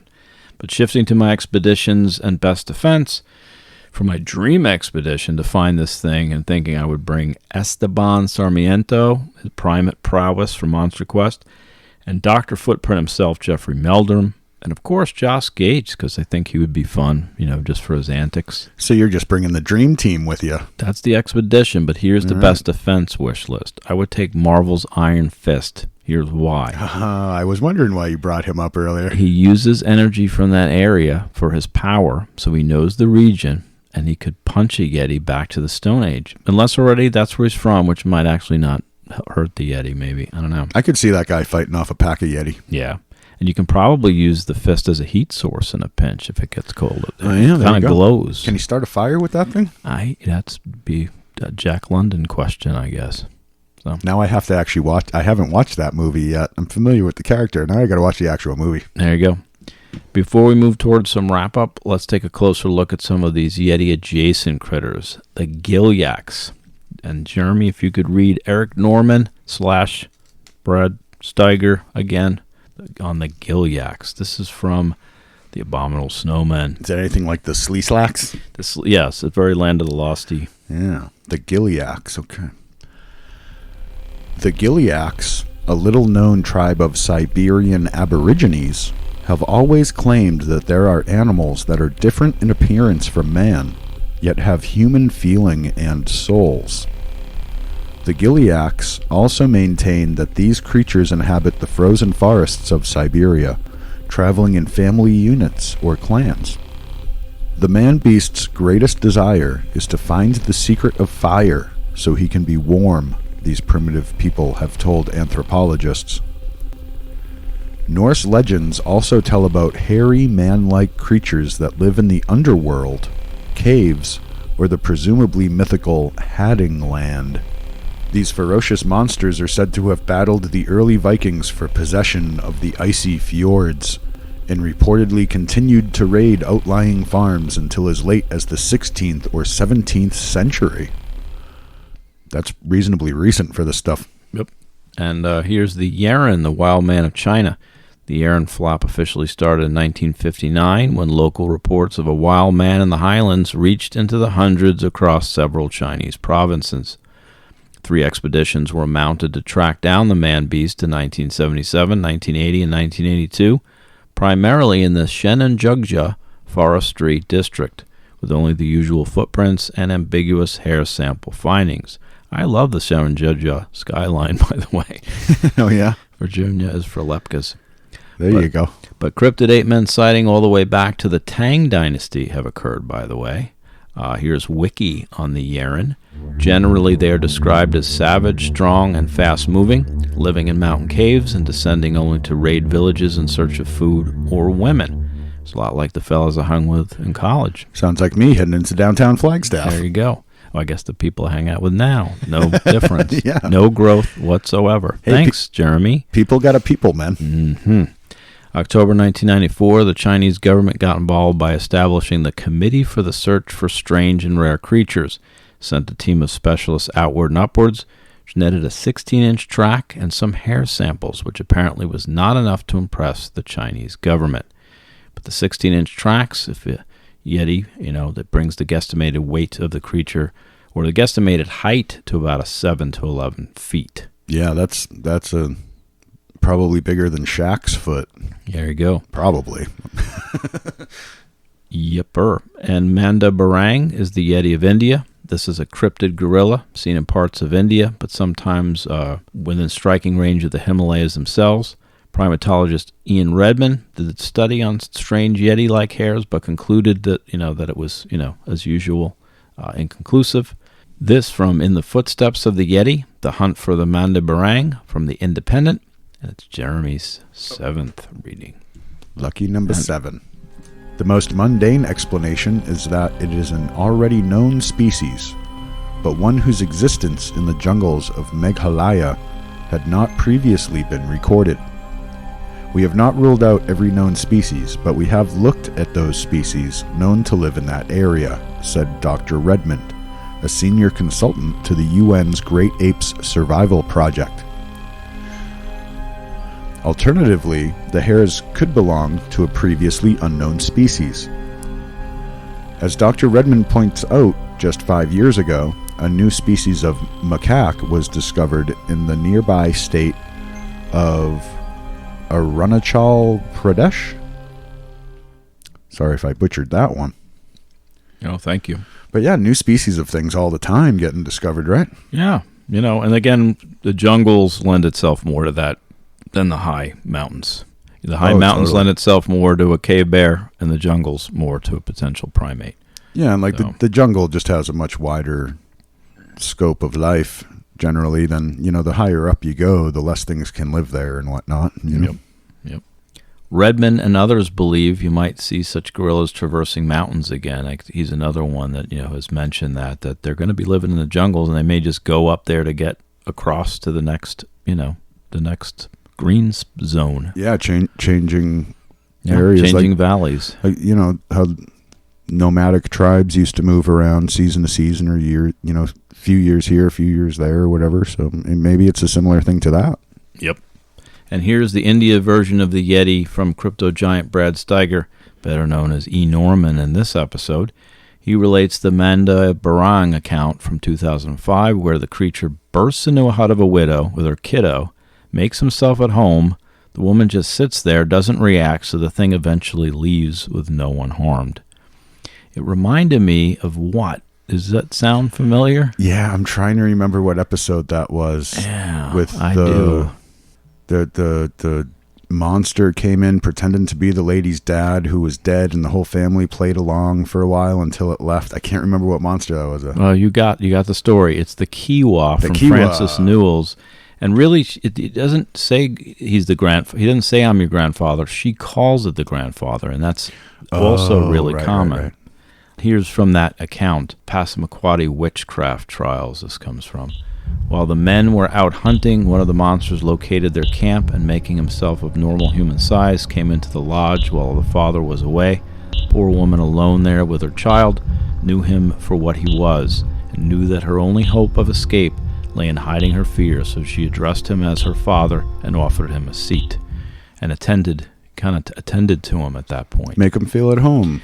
Yep. And, so the Yeti is said to grow tall. The Kiwa in North America, same thing, because that same from the Francis Newell version, we saw that thing was a giant that kind of shrunk down to come in to the camp. Right, kind of took the form of a human. Yeah, exactly. Half a world away in India, we have the same kind of tale. And there's a reason for the grandfather piece. We've kind of touched on this before. I keep coming across this in different, parts of the world. I found this theme from Durkheim's work. The animal seems to occupy a slightly more elevated place in the hierarchy of sacred things, which is why it is sometimes called the father or the grandfather. Again, back to right what you were saying with the animal had a higher place back in the day. It had a higher, this is why we made pacts with them. This is why we had a different totemic relationship. Yeah, they were our equals, not our subservients. Yep. But now we've got these evil spirits in the Himalayas kind of doing the same thing, which I think is also really interesting.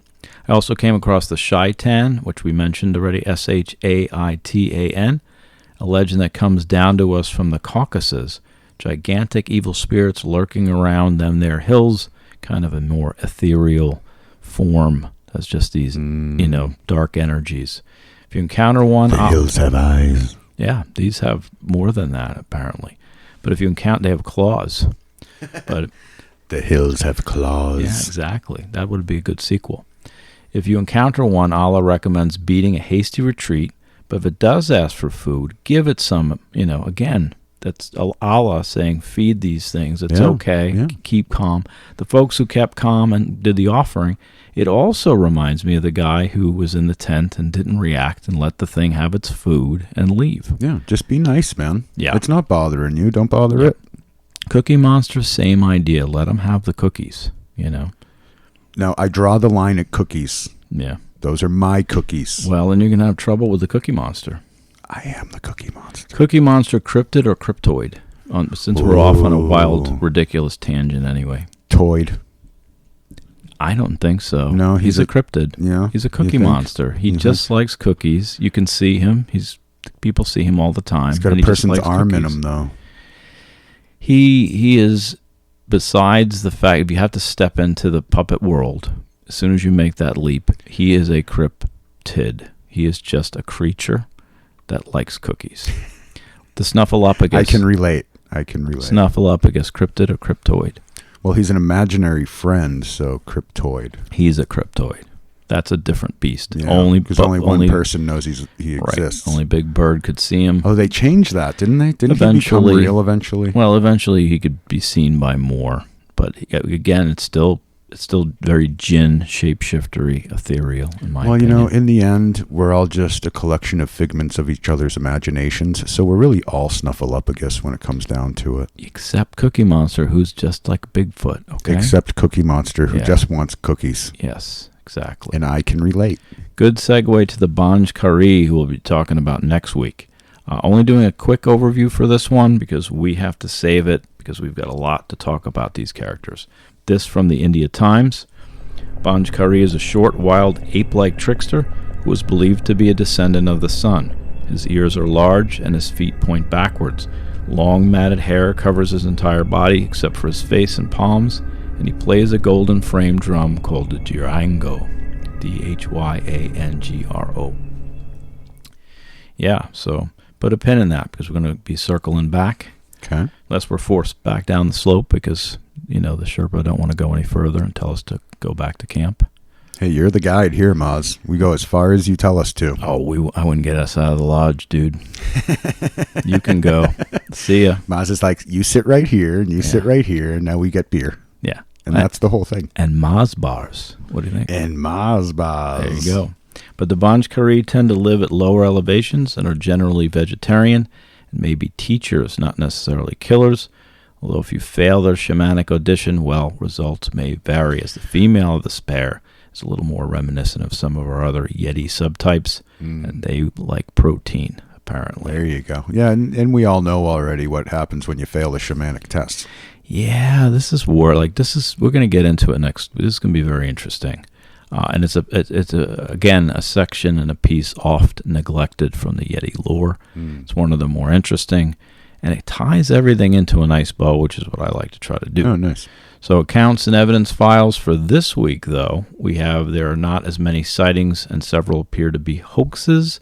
I tried to skip over most of those, but some of those did get sprinkled in a little. Some of the accounts we talked about today are questioned or have been deemed to be other species or just mountain goats or whatnot. Oh, yeah, I mean, it's without actual hard evidence. It's all really conjecture, but, some of it is much more interesting than the rest, and you got to sift through it to find the stuff that is the interesting part, so... Well, sifting through it's what I did, and E. Norman/Steiger's list of prominent people, professors, and soldiers who ran into these things is fairly extensive. There you go. The Sherpas believe it's out there, and they know the sound of snow leopards. So again, I don't really believe in the misidentifying new species piece of this.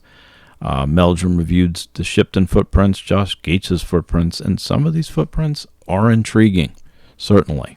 Certainly. But Edmund Hillary's Yeti turned out to be a goat. The fingers in both the accounts from Slick and Hillary and Perkins did not pan out to be anything but human. I stand by the wild man theory, but we'll do that later, I'm sure. Yeah. I mean, the wild man is a good theory. Even Lauren Coleman commented on Monster Quest about the scant few Yeti sightings compared to the North American Sasquatch. But I always feel like, and I've said this before, and I apologize, but finding Bigfoot, they go into a room, they ask if anybody's seen this thing, and there's a show of hands. We don't have enough accounts from the folks from that area. We frankly don't. It's also a language barrier, because even studying the Ban Jhakri, most of these are Hindu or Nepalese, and they're not in, most of them were Hindu that I found, and you can't actually decipher these. Most of these are not in English. Right. And we don't get to talk to a bunch of folks from this region. I think if we did, we'd have a better understanding if as many people are raising their hand in Bend, Oregon, as they are in, Shangri-La. It is an interesting question, and yeah, it's, with this stuff, it's hard to get the mainstream to really pay attention. It's probably hard to get the quality translators to transcribe these things into other languages properly and things like that. So yeah, it's, the plight of the paranormalist, man. It was a bear. No, it was a monkey. No, it was a wild man. No, it was a bear. Right. I did find some of this to be a bear. But before we shift away to some of the theories, I do want to hit the biggest blow to the Yeti to date. This is what I hinted at here earlier, the DNA evidence extravaganza.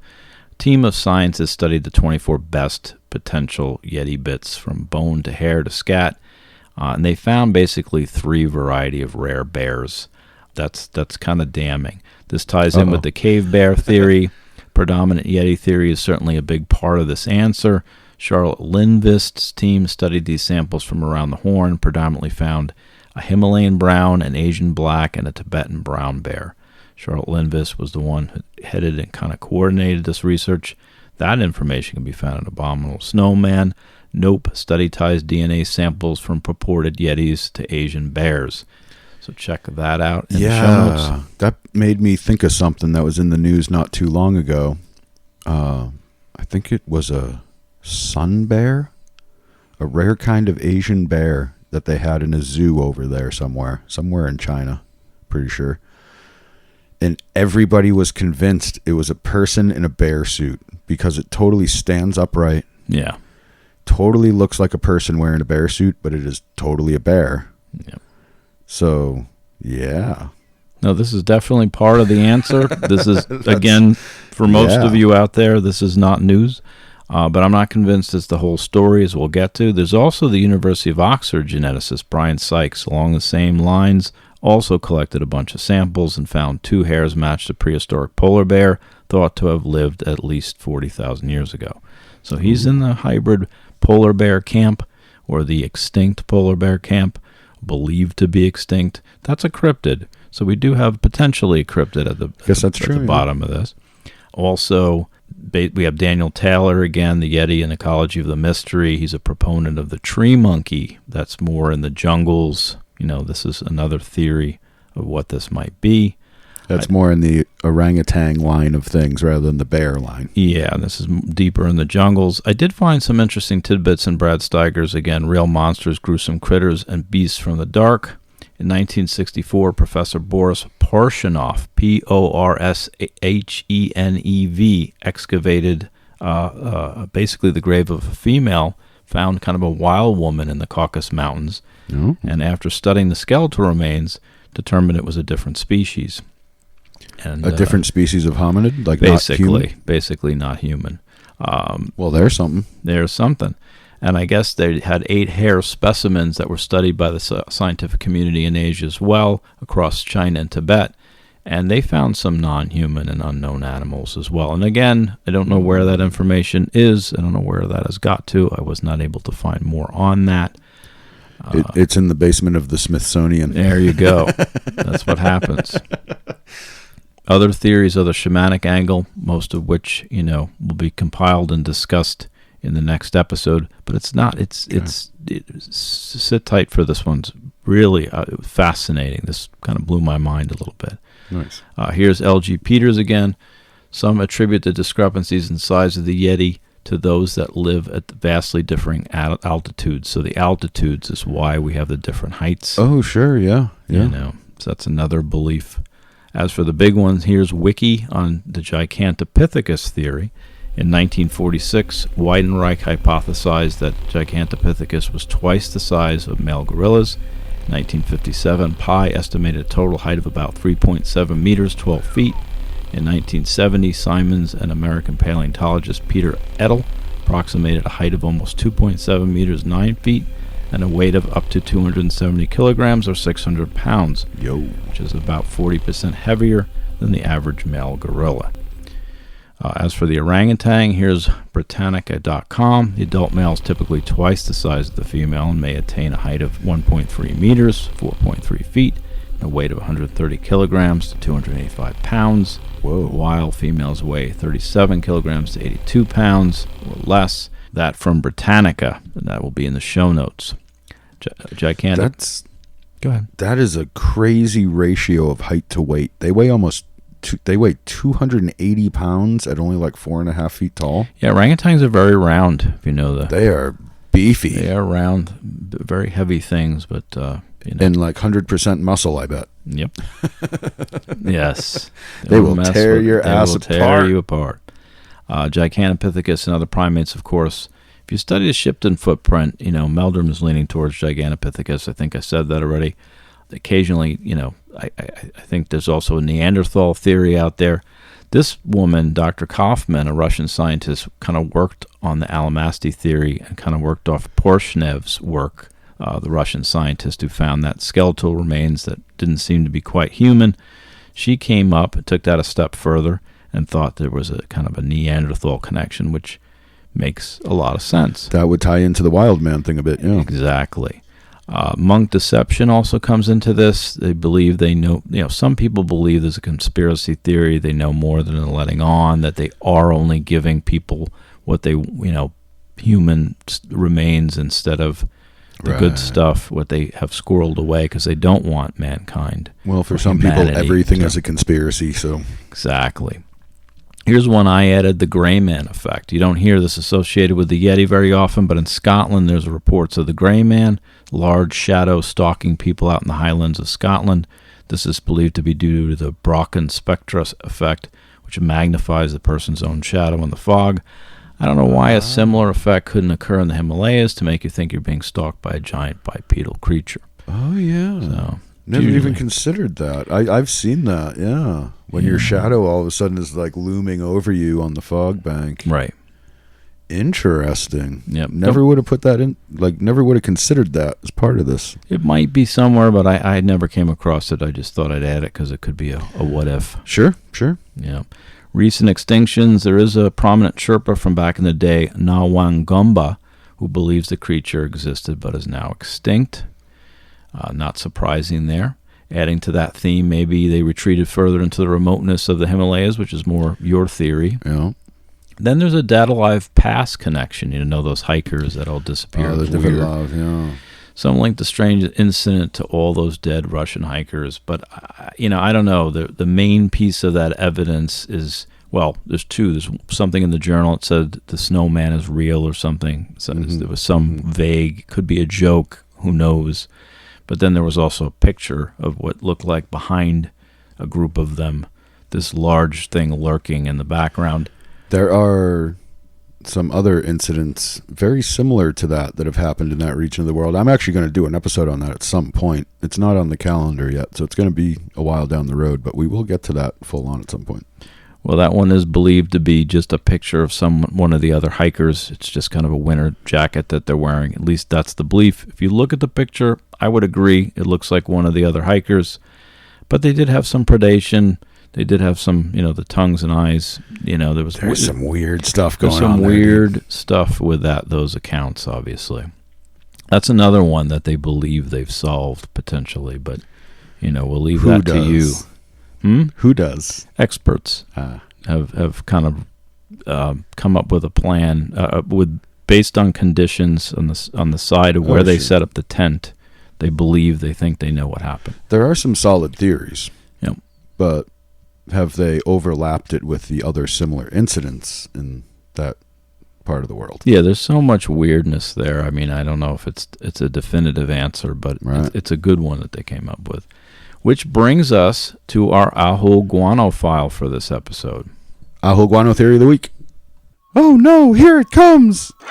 Quick, to the batshit signal! Oh crap, what was my Ahuguano? I had one earlier. I should have wrote that down. You do yours. I'll see if I can remember. You said bear and monkey, and there's no species. I remember now. There's no interspecies mating. So where are you going with this? This says you do yours, and then I'll do mine. Well, you do the monkey, I do the bear. What the hell are you getting at? That took a dark turn. Whoa. You're the one always complaining about me being suggestive. Good Lord. Well, you're the one who said that. I guess I'm just Well, seriously, clarifying. though, what if an orangutan and a bear actually could crossbreed? Species are so different. Or what if it's an Island of Dr. Moreau thing going on? That's more Russian scientists. You can't trust This is the Ahuguano segment. Okay, here's my Ahuguano theory. Okay. Crazy mad scientist hiding up in the mountains, probably a Nazi, because, they went up there looking for it. He stuck around. He took some orangutan DNA. He took some sun bear DNA. He figured out how to make them actually work together. And poof, Yeti. There you go. I figured it out. It's pretty Ahuguano-y. That's a pretty ahuli. I will say there's a lot of guano piled up in that theory right there. Sometimes our Ahuguanos are very possible. Yours and mine are not, because I went silly this time as well. My Ahuguano theory is that Madame Blavatsky claims to have wandered the mountains of Tibet for 7 years. Or as occult esoteric guru Gary Lockman describes her, Russian immigrant, the journalist, traveler, psychic, revolutionary, spiritualist, and all-around curmudgeon, Helena Petrovna Blavatsky. She was there through Tibet, through India, all over that region during 7 years where we were finding all these prints. She's a stout woman, presumably wearing thick furs covered in snow and ice. This is precisely the kind of how the flap could have been started. I thought you were going to say she was some kind of magician who conjured the Yeti, but you're just saying she is the Yeti. Well, yeah. She's wandering around there looking for answers, That was a hoolie in a whole different way than I expected. Yeah, I don't usually kind of go that way. Here's my part of my Bumble theory that's also, probably not suitable for humanity. But I took the liberty while unsupervised of playing the Bumble episode of Rudolph the Red-Nosed Reindeer next to the Bo Svensson 70s classic, The Snow Beast. Are you familiar? Yes. Yeti. Yes. And I believe the sounds are from the same creature. I think they used, just takes like Emily Zorkis' theory to a whole nother level. They actually used a very similar sounding beast in the Snow Beast to Rudolph. They definitely look alike as well. They look very much alike. Although you see more of the creature in Rudolph due to the abysmal budget of the Bo Svensson effort. That movie was filmed almost entirely from the creature's perspective, if you remember. The cameraman's basically. Yeah, that's a classic. That's a classic. Classic it really is. What? Classic B horror movie. Oh, man. I have no. It's like so bad it's good. I don't know if MST could do anything with that, actually. Honestly. I think I should get a SAG Cujo's for watching the Snow Although Beast a lot of my its friends will entirety. tell you I have unreliable tastes in movies. Well, there's really I'm just very not mainstream. But there's in my There's likes. good B science fiction horror, and then there's the Snow Beast with Bo Svensson, and I don't think that qualifies as anything except an abysmal effort. Abominable. Thank you. You're welcome. Mete. You're welcome. Michi catch me. Yeah, thank it's you. an abominable effort. Abominable effort. But that also then brings us to Sir Richard Scullymuggle, Skeptics Review. Oh, Sir Richard Scullymuggle, Skeptics Review. You're full of crap, and that's the nicest thing that I can say. We talked about all the DNA evidence that was found, and of course that would be the big one for this one. And it is damning as far as, but also fascinating. Extinct polar bear, different bears we're not familiar with, very rare, very monstrous, will eat you when you go to sleep. Basically. I did, when I thought of that sun bear thing, it totally slid me a little towards the skeptic side, because that thing really looks like a person. Yeah. But it's a bear. It's kind of wild. Yep. They also really debunked a lot of the tracks, as we talked about.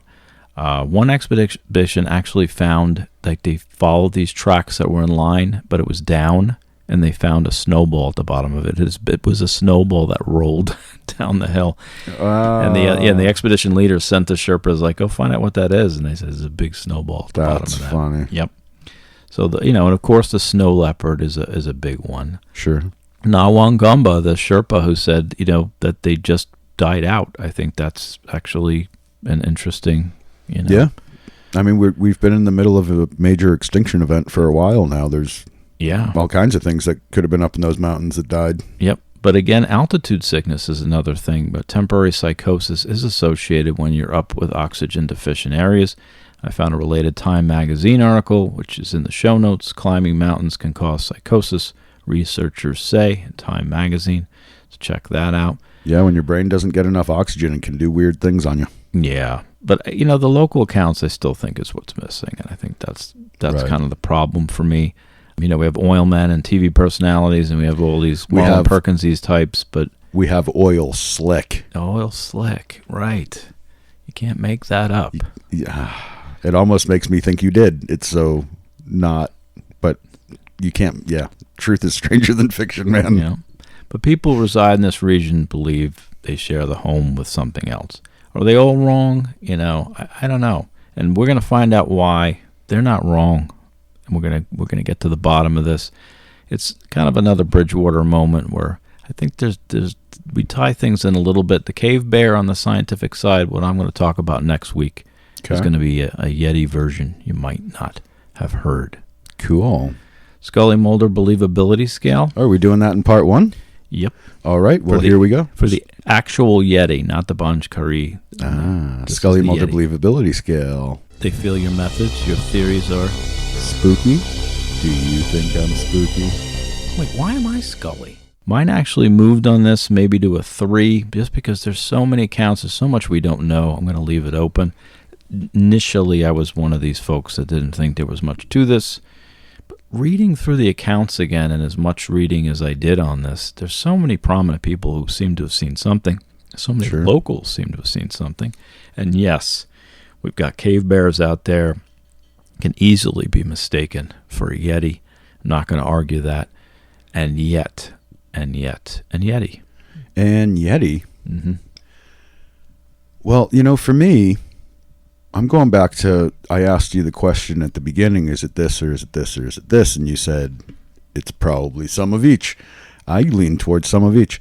The different types of rare bear, the sun bear that looks so human when and stands up on its hind legs straight up for like long lengths of time, can walk around like that. I think a lot of it is bear. But I really think that the possibility of the wild man theory is a real thing. I'm going to go 7, but I lean heavily toward sometimes it's a bear, sometimes it's the wild people of the Himalayas, because I see no reason why there can't be enclaves of old tribes still up in those mountains that have not had enough contact with the outside world to have adapted it all to modern. Yeah, I things. agree with the way you're doing it, because we said bear, we said ape, we said wild man. Actual ape is what I'm talking about with the Yeti, and I gave it a 3. Right. Wild man. I don't buy the ape one, honestly. I think it's either bear or wild man. Wild man is a little higher for me. I would go more of a 4 or a 5, and I think it's probably, again, they're not there anymore, but I think that Sherpa's right. They were up until a certain point. Right. And there's probably less and less of them all the time. Correct. But you have a lot more old accounts than new accounts. Right. And things like, when they turned Mount Everest into a tourist trap, that's gonna affect that. Those people are gonna shy back away out into the mountains if they were in that area to begin with. They're gonna be more wary of us. They maybe they go to try to find a new place and they just die off before they can. Like, we could cause them all kinds of problems without even realizing we're doing it because we're not even aware that they're there. So for me, it would be ape 3, wild man 5. There you go. And then, we're talking more about the bear side of it. Obviously, a 10. Part of the Yeti story is that there's these bears that are there that are part of the Kung Lu. I am with you on that. I'll give you the 3 on the ape and 10 that some of it at least is a bear. But I am going to put a 7 on the wild man instead of a 5. That's where we differ. There you go. Nice. Now, again, we're going to hold the shamanic and the Ban Jhakri piece till next week. Okay. But it's very creature featurey, so don't be scared off by the shamanic point. It ties a lot of this in. It's more interesting than I think I ever could have imagined when I started to research this.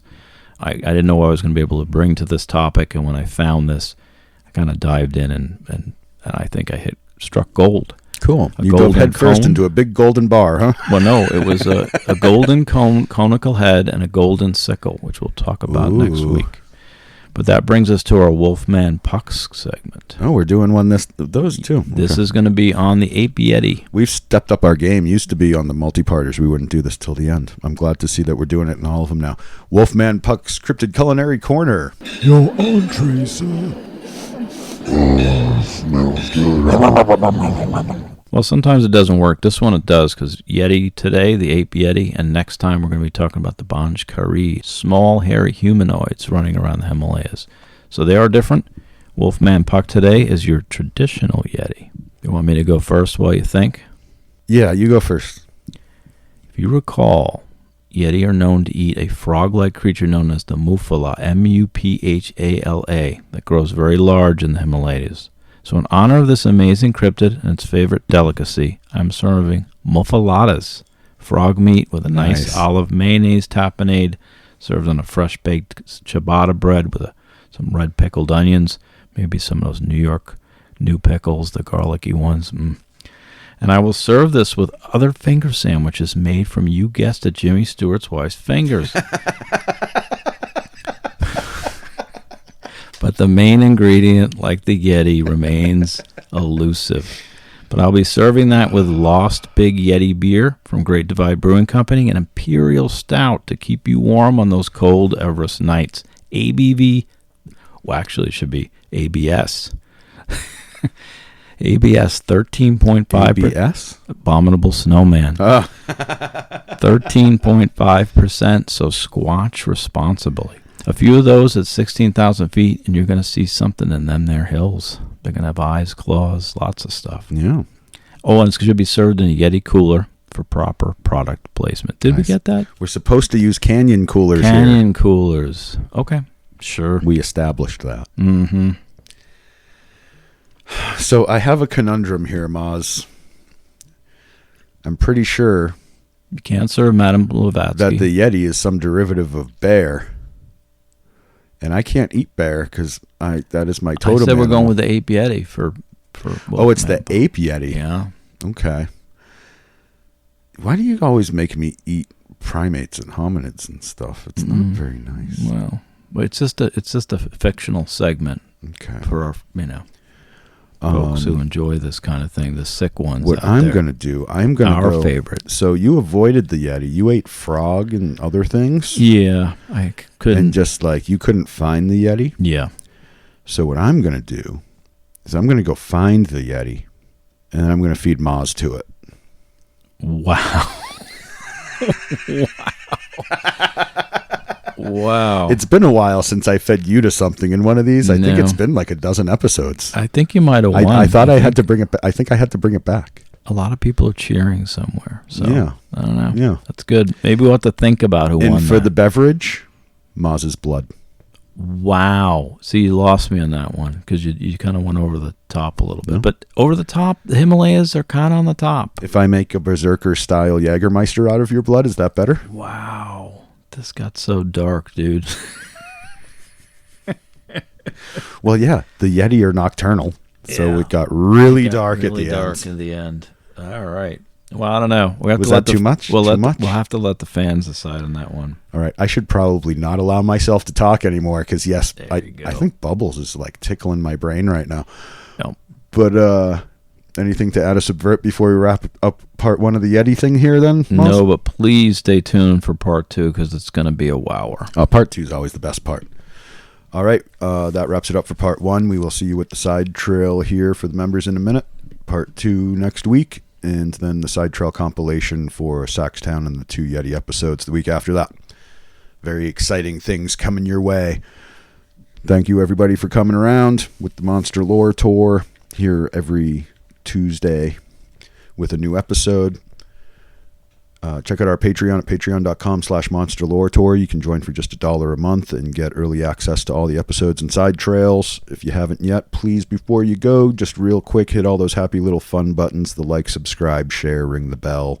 Maybe leave us a rating and review and whatnot. It helps us out big time. We really appreciate any time you throw our way like that. We know it's a commitment just to listen to these things, but if you can throw us those extra couple minutes, we really appreciate it. I'm going to stop talking.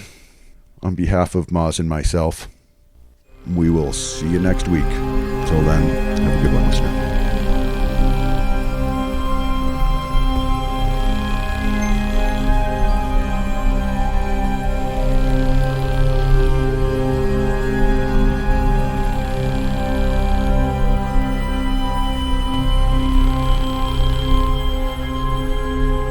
Monster Lore Tour Podcast. Well, with Arnold Schwarzenegger's I'll Be Back, which I guess isn't as interesting as I've Come Back. Like, he already did it. Shut up!